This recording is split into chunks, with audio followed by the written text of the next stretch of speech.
નમસ્કાર વિદ્યાર્થી મિત્રો, ધોરણ 11 સાયન્સના ભૌતિક વિજ્ઞાનના છેલ્લા લેક્ચરમાં આપણે ચેપ્ટર નંબર 6 કાર્ય, ઊર્જા અને પાવર ની શરૂઆત કરી હતી. હવે આ પાઠ છે એમાં આપણે જે પાઠનું નામ છે કાર્ય વિશે સમજવાનું છે, ઊર્જા વિશે સમજવાનું છે, પાવર વિશે સમજવાનું. તો સૌથી પહેલા તો કાર્ય વિશે સમજવા માટે કાર્ય છે એ બળ અને સ્થાનાંતરનો અદિશ ગુણાકાર છે. કાર્ય શું છે? બળ અને સ્થાનાંતરનો અદિશ ગુણાકાર. એટલા માટે સૌપ્રથમ આપણે સદિશોના ગુણાકાર વિશે માહિતી મેળવવાની છે. જો સદિશોના સરવાળા બાદબાકી છે આપણે ચોથા ચેપ્ટરમાં ભણી ગયા. બે સદિશો એના સરવાળા કઈ રીતના થાય, બાદબાકી કઈ રીતના થાય, પણ સદિશોના ગુણાકાર ભાગાકાર આપણે શીખ્યા નથી. ખાસ તો ગુણાકાર ભાગાકાર તો પછી વાત કે સદિશોના સરવાળા ત્રિકોણની રીતે થાય, સદિશોના સરવાળા સમાંતર બાજુ ત્રિકોણની રીતે થાય. બે સદિશના સરવાળાનું સૂત્ર શું આવે? a² + b² + 2ab cos θ. જો બે સદિશ વચ્ચેનો ખૂણો હોય θ હોય. એની સિવાય આપણે એક પાઠમાં એના ક્રમનો નિયમ, જોડનો નિયમ એવું બધું શીખ્યા હતા. હવે આ પાઠમાં ખાસ આપણે કાર્ય નામની રાશિ શીખવાની છે કે બળ ગુણ્યા સ્થાનાંતર. તો બળ એ સદિશ રાશિ છે, સ્થાનાંતર એ સદિશ રાશિ છે. ઈ બંનેનો ગુણાકાર કરો ને આપણે કાર્ય જવાબ મળે છે, એ અદિશ રાશિ છે. એટલા માટે આપણે સદિશોના ગુણાકાર શીખવાના છે. કોના? સદિશોના ગુણાકાર. તો સદિશોના ગુણાકાર બે છે, સદિશોનો અદિશ ગુણાકાર અને સદિશોનો સદિશ ગુણાકાર. હવે નામ કઈ રીતના પડ્યા કે જો સદિશ ગુણ્યા સદિશ કરો અને અદિશ મળે તો એને અદિશ ગુણાકાર કહેવાય. સદિશ ગુણ્યા સદિશ કરો તો સદિશ મળે ને સદિશ ગુણાકાર કહેવાય. બરોબર? પછી આ સદિશ ગુણાકાર છે આગળ આપણે આની પછીના પાઠમાં શીખશું. v = r cos ω. આ સૂત્ર આવશે ત્યારે આપણે વધારે ભણવાનું છે. v = r ω આની પછીના પાઠમાં 4 લીટીવાળા પાઠમાં આવશે. બરોબર? ત્યારે આપણે સદિશનો અદિશ ગુણાકાર શીખવાનું છે. તો આ બે ગુણાકારની વાત કરીએ કે એનો થોડો બેઝિક કોન્સેપ્ટની વાત કરી કે જો બે સદિશોનો ગુણાકાર કરતા તેનું પરિણામ અદિશ મળે અથવા પરિણામ અદિશ રાશિ મળે તો તેને શું કહેવાય? સદિશોનો અદિશ ગુણાકાર કહે છે. બે સદિશો a અને b હોય તો એનો ગુણાકાર a.b બરાબર શું થશે? ab cos θ. a.b બરાબર શું થશે? ab cos θ. ab cos θ એટલે કે a નું મૂલ્ય, b નું મૂલ્ય અને cos θ એટલે એની વચ્ચેનો ખૂણો. તો આ અદિશ ગુણાકારની વાત થઈ. હવે સદિશ ગુણાકારની વાત કરીએ કે જો બે સદિશો છે એનું પરિણામી પરિણામ સદિશ રાશિ મળે તો એને સદિશનો સદિશ ગુણાકાર કહેવાય. એટલે એને આવશે ab sin θ. પણ સાથે સાથે એનો એકમ સદિશ આવશે જે a અને b થી બનતા સમતલને લંબ એકમ સદિશ. શું હોય? a અને b થી બનતા સદિશને લંબ એકમ સદિશ. આ વસ્તુ આગળ આપણે ભણવાની છે આની પછીના પાઠમાં. અત્યારે ખાલી આપણે આ વસ્તુ પર ધ્યાન દઈએ. બરોબર? કોન્સન્ટ્રેટ કરીએ કે a.b બરાબર શું થશે? ab cos θ. a.b બરાબર શું થશે? ab cos θ. તો હવે આગળ એનો ભૌમિતિક અર્થઘટનની વાત આવે છે. ત્રીજો પ્રશ્ન એવો છે કે બે સદિશોના અદિશ ગુણાકારનું ભૌમિતિક અર્થઘટન કરો. બરોબર? બે સદિશોના અદિશ ગુણાકારનું કરવાનું છે, ભૌમિતિક અર્થઘટન કરવાનું છે. તો એની માટે આપણી પાસે ધારો કે બે સદિશ છે, આ સદિશ b છે, આ સદિશ a છે. રેડી? આ સદિશ b છે, આ સદિશ a છે. એમની વચ્ચેનો ખૂણો θ છે. એટલે કે a.b એટલે ડોટ પ્રોડક્ટ કહેવાય ને ab cos θ અથવા હું લખાય ab cos θ આમ લખાશે. હવે આને બે રીતના આપણે દર્શાવવામાં આવે છે. પહેલી રીતની વાત કરીએ તો એમાં પહેલી રીતમાં ધારો કે આ b ઉપરથી સદિશ a ઉપર લંબ દોરીએ. લંબ દોર્યો m. આ લંબ દોર્યો m. આ o છે તો ત્રિકોણ OBM માં આ ત્રિકોણ છે એમાં પાસેની બાજુ થશે આ આટલો સદિશ b થશે તો એમાં આપણે શું થશે cos θ બરાબર om ના છેદમાં b થશે એટલે om બરાબર શું થશે b cos θ om બરાબર આની બરાબર શું થશે b cos θ આવી રીતના થશે ખાસ ધ્યાન રાખજો અને om ને કહેવાય ને b નો a પરનો પ્રક્ષેપ પ્રક્ષેપ એટલે લંબ b નો a પરનો પ્રક્ષેપ એટલે શું થાય લંબ તો b ઉપરથી a ઉપર લંબ દોરો એટલે b નો a પરનો પ્રક્ષેપ કહેવાય તો હવે આપણું સૂત્ર છે a ડોટ b બરાબર ab cos θ એટલે a અને b cos θ અલગ લખાય એટલે a આમ આને શું લખાય b cos θ ને b નો a પરનો પ્રક્ષેપ શું લખાય b નો a પરનો પ્રક્ષેપ એટલે સદિશ a નું મૂલ્ય અને b નો a પરનો પ્રક્ષેપ એટલે જેનું મૂલ્ય લો એના પરનો પ્રક્ષેપ લેવાનો ખાસ આકૃતિ સમજો કે o અને o છે એમાં ફરી બિંદુમાંથી બે સદિશો નીકળે a અને b સદિશ b માંથી o ઉપર લંબ દોરો એટલે કે પ્રક્ષેપ દોરો એટલે કે એ લંબ om થશે એટલે આખું કેવું થશે તો પાયથાગોરસના પ્રમેય મુજબ cos θ બરાબર શું થાય om ના છેદમાં b એટલે om બરાબર b cos θ એટલે om બરાબર b નો a પરનો પ્રક્ષેપ આ ખાસ યાદ રાખજો આ બધાને પૂછવું છે om ને શું કહેવાય b નો a પરનો પ્રક્ષેપ બરોબર જોઈ લો પછી આનો બીજો ભાગ હજી આપણે કરવાનો છે ચાલો તો a ડોટ b એટલે શું થાય ab cos θ એટલે કે ab cos θ તો cos θ માં તકતા બનાવો લંબ દોરી હવે આપણે બીજી વાત કરીએ આ સદિશ b આ સદિશ a હવે a ઉપરથી b ઉપર લંબ દોરો એટલે આ ખૂણો જેવું ન થશે ને લંબ નામ આપી એમ a ઉપરથી ક્યાં દોરો b ઉપર લંબ દોરો તો હવે આમાં cos θ બરાબર શું થશે cos θ એટલે આ θ છે ને cos θ એટલે પાસેની બાજુ છેદમાં કર્ણ એટલે om બરાબર શું થશે a cos θ om બરાબર શું થશે a cos θ તો a ડોટ b બરાબર શું છે ab cos θ છે અને આપણે a cos θ જોઈએ છે તો અલગ અલગ લખો b a cos θ એટલે કે સદિશ b નું મૂલ્ય ગુણ્યા a નો b પરનો પ્રક્ષેપ અહીંયા શું હતું સદિશ a નું મૂલ્ય ગુણ્યા b નો a પરનો પ્રક્ષેપ એટલે જેનું મૂલ્ય લો એના પરનો પ્રક્ષેપ લેવાનો એટલે એકનું મૂલ્ય અને બીજાનો પહેલા પરનો પ્રક્ષેપ એકનું મૂલ્ય એટલે પહેલા સદિશનું મૂલ્ય અને બીજા સદિશનો પહેલા સદિશનો પ્રક્ષેપ અથવા એની દિશાનો ઘટક લેવાનો જો એક સિમ્પલ વસ્તુ છે આના b ના બે ઘટક વિચારો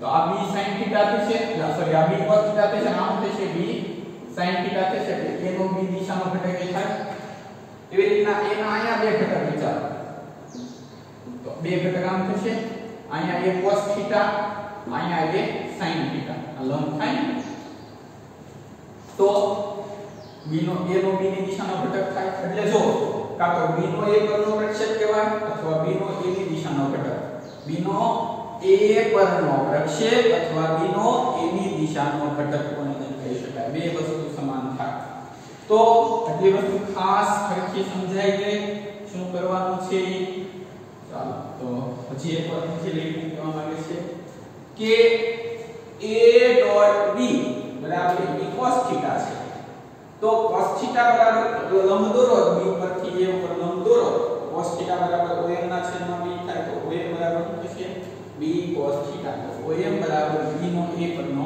પ્રક્ષેપ કહેવાય શું કહેવાય b નો a પરનો પ્રક્ષેપ એટલે b માંથી a ઉપર લંબ દોરો તો એને b પરનો a પરનો પ્રક્ષેપ કહેવાય તો a ડોટ b બરાબર શું થાય b cos θ એટલે a b cos θ એટલે a નું મૂલ્ય અને b નો a પરનો પ્રક્ષેપ એવી રીતના બીજામાં લો એટલે આકૃતિ આખી આવી થશે આ સદિશ b છે આ સદિશ a છે તો b માંથી a ઉપર લંબ દોરો એટલે આમ થશે આ 90 નો ખૂણો આવો અને a માંથી b ઉપર લંબ દોરો એટલે આમ થશે એટલે આ 90 નો ખૂણો આ n આ સદિશ b આ સદિશ a આવી આકૃતિ થાય બે ભેગી દોરવી તો દોરી શકો મુકવાળા ભલે અલગ અલગ દોરી આપણે બે ભેગી દોરવી જો તમને સમજાય તો દોરી આને કહેવાય b cos θ ઘટક અને કહેવાય a cos θ ઘટક એટલો બરોબર તો આ વસ્તુ છે ને તો ON બરાબર a cos θ થશે એટલે a ડોટ b બરાબર a b cos θ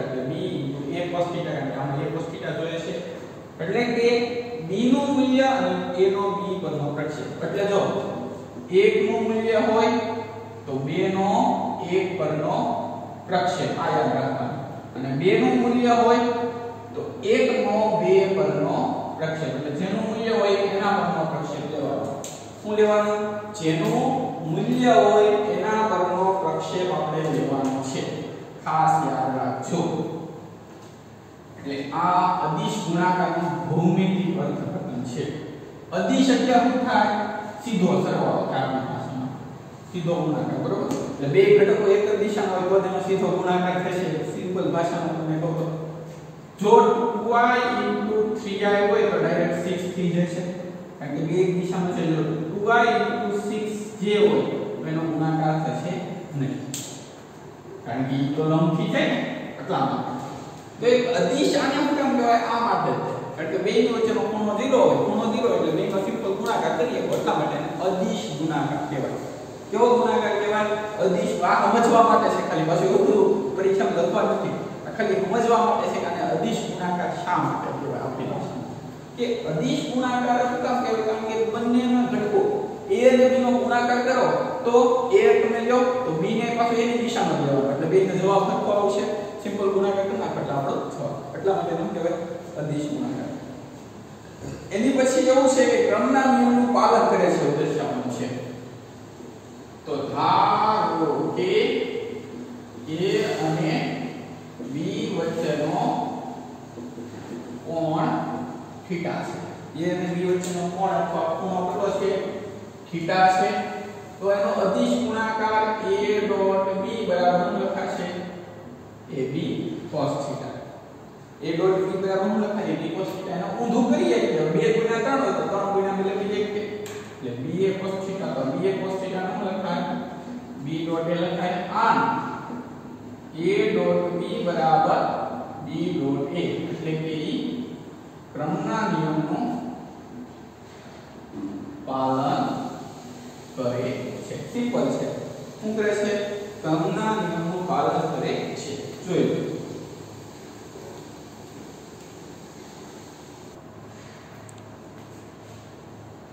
ચાલો તો આપણે આ શીખ્યા ક્રમનો નિયમ શીખ્યા કે a અને b વચ્ચેનો ખૂણો થીટા છે a અને b વચ્ચેનો કોણ થીટા છે તો a ડોટ b બરાબર શું થાય ab cos θ એટલે ઊંધું લખીએ કાય b cos θ એટલે b a એટલે a ડોટ b બરાબર b ડોટ a એટલે ક્રમના નિયમનું પાલન કરે છે એટલે તો તમે a ડોટ b લખો તો b ડોટ a લખો સમાન થશે એટલે 2 ગુણ્યા 3 તો 3 ગુણ્યા 2 કરો કારણ કે આ અદિશ છે અદિશ વસ્તુ છે ઈ સમાન થશે જો સદિશ હોય તો અલગ અલગ થાય હું કામ સદિશમાં દિશા ફરી જાય ને આમ જાતું જગ્યા આમ જાય એટલે માઈનસ થઈ જાય ડાયરેક્ટ ચાલો હવે પાંચમો પ્રશ્ન સમજવાનો છે કે જે વિભાજનનું સૂત્ર છે વિભાજનનો નિયમ ચકાસવાનો છે શું ચકાસવાનું છે વિભાજનનો નિયમ હવે વિભાજન માટે ત્રણ સદિશ આવે a dot b plus c બરાબર a dot b plus a dot c આવું ચાલુ કરવાનું છે આ તમે 8મા માં નવમા શીખી ગયા છો a b પ્લસ c બરાબર શું આવતું ab પ્લસ ac આવું આવતું ને આને વિભાજનનો નિયમ કહેવાય આનું કહેવાય વિભાજનનો નિયમ તો જો જૂથનો નિયમ અલગ આવે જૂથના નિયમમાં આવે a plus b plus c બરાબર a plus b plus c આ જૂથનો નિયમ કહેવાય જો બે વસ્તુ અલગ છે ક્રમનો નિયમ આવે જૂથનો નિયમ આવે વિભાજનનો નિયમ આવે ક્રમના નિયમમાં બે સદિશ હોય જૂથના નિયમમાં ત્રણ સદિશ હોય એનો સિમ્પલ સરવાળો કરો પણ વિભાજનનું સૂત્ર છે એમાં વિભાજન કરવાનો ભાગ પાડવાની લાઈન નિશાની અલગ અલગ છે જૂથના નિયમમાં આ બે નિશાની લખી છે એમાં જૂથ પાડવાનું આમાં વિભાજન કરવાનું છે તો એની માટે સૌથી પહેલા એક સદિશ બે લીધો મેં આ સદિશ શું છે આપણો A બરોબર સદિશ છે આપણો A O P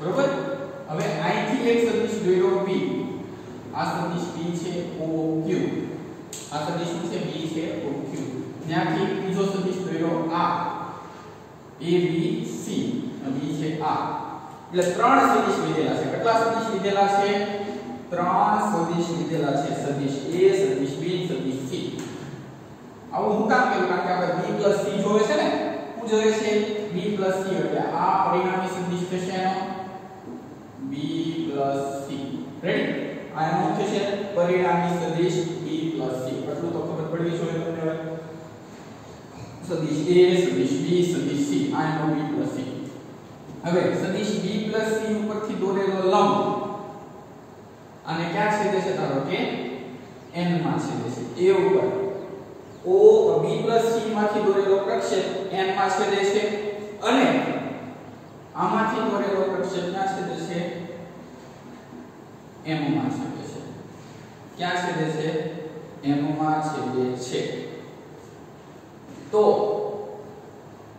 આપણે હવે આ સૂત્રને આગળ વધારીએ તો A dot B plus C આને લખાય શું તો A નું મૂલ્ય શું લખાય A નું મૂલ્ય કૌંસમાં B પ્લસ C નું A પરનો પ્રક્ષેપ આમ લખાશે શું લખાશે B પ્લસ C નો A પરનો પ્રક્ષેપ રેડી ને આ ખાસ યાદ રાખજો A dot B plus C છે એટલે આ A છે ને આ B છે તો A નું મૂલ્ય ગુણ્યા B પ્લસ C નો A પરનો પ્રક્ષેપ હવે B પ્લસ C નો A પરનો પ્રક્ષેપ છે શું તો મૂલ્ય B પ્લસ C નો A પરનો પ્રક્ષેપ શું છે ON છે શું છે ON છે કે નહીં હવે તો A નું મૂલ્ય ON છે ને બે ભાગમાં લખાય OM વત્તા MN શું લખાય OM વત્તા MN શું લખાય OM વત્તા MN તો A નું મૂલ્ય ગુણ્યા OM વત્તા A નું મૂલ્ય ગુણ્યા MN આવી રીતના થશે ભાગ પાડો તો A નું મૂલ્ય વત્તા OM A નું મૂલ્ય વત્તા MN તો આને શું લખાય A નું મૂલ્ય ગુણ્યા OM એટલે શું છે જો B માંથી A ઉપર દોરેલો પ્રક્ષેપ છે ને એટલે શું લખાશે B નો A પરનો પ્રક્ષેપ વત્તા A નું મૂલ્ય ઇન્ટુ MN એટલે જો આ C ની શરૂઆત છે અહીંયા અને અહીંયા છેડો છે તો આનો પ્રક્ષેપ થશે એટલે એનું લખાશે C નો A પરનો પ્રક્ષેપ તો A dot B plus C તેથી A dot B plus C બરાબર શું લખાશે આને શું લખાય A ડોટ B આને શું લખાય A ડોટ C એટલે કે આ સૂચનાની વિભાજનના નિયમનું પણ પાલન કરે છે આખી સાબિતી ખાસ ફરીથી સમજજો બરોબર એકવાર જોઈ લો પછી આપણે પાછું આગળ સમજીએ ચાલો તો ફરીથી આકૃતિ ખાસ તમને દોરી કહો કઈ રીતના દોરેલી છે આપણી પાસે ત્રણ સદિશ છે સૌથી પહેલો સદિશ છે A એને દર્શાવવા માટે કયું પીરિયડ લીધું છે OP બીજો સદિશ છે B એને દર્શાવવા માટે OQ ત્રીજો સદિશ આની માથે લીધેલો છે C OR શું કારણ કે B અને C નો સરવાળો છે એટલે આ O અને R ને જોડી દીધો એટલે આમ મળશે એનો B C મળશે હવે આપણી પાસે છે શું A dot B plus C બરાબર A dot B A dot C એટલે આની ઉપરથી આ લાવવાનું છે અથવા આની ઉપરથી આ લાવો તો જોવાનું ઊંધી પ્રોસેસ શરૂ થશે તમે જે કરો છો બે વસ્તુ સરખી થશે બરોબર આયા લેટર ઉપર કરો તો ઈ નો જવાબ આવશે તો A dot B plus C છે શું છે A dot B plus C તો આને લખાય શું આપણી ભાષામાં a નું મૂલ્ય વત્તા b plus c નો a પરનો પ્રક્ષેપ. શું લખાય? a નું મૂલ્ય into b plus c નો a પરનો પ્રક્ષેપ. હવે b plus c નો a પરનો પ્રક્ષેપ એટલે આ ઘડીક આપણે ભૂલી જાવ. તો આ બેનો આપણે સરવાળો કરવો તો આનો પ્રક્ષેપ અહીંયા આવશે. કયો આવશે? n.